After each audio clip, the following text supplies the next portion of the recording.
Where's the rat, Hank? Where's the rat? Where?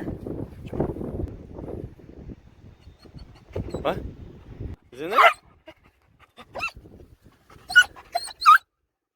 says it's right there. I see some hair right there. Pack rat.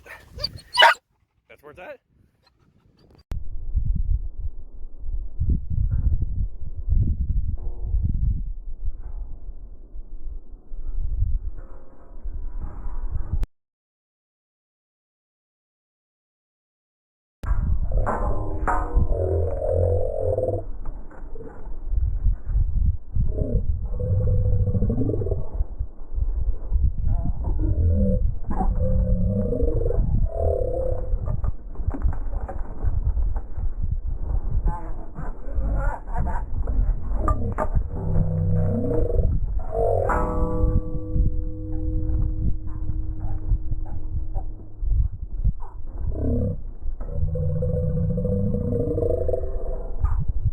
How this pack rat adventure began was about 3 days ago. I came, checked my excavator, I popped my engine hood and I opened it up just to make sure no pack rats and mice were in there.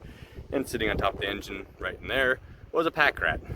So I tried to pull him out and grabbed him by his tail, and the only thing that came was his tip of his tail. So he slipped off, I kept his tail, and then I've been chasing him around my excavator the last few days. And today is when Hank found him. He crawls through the engine and somehow gets inside of those arms. They're actually hollow on the inside and they lead down, the hydraulic lines lead down to those plates. And he found his way into there, the safest spot possible. Hank smelled him and was barking and told me he was in that one. So we pulled it off and Hank got him.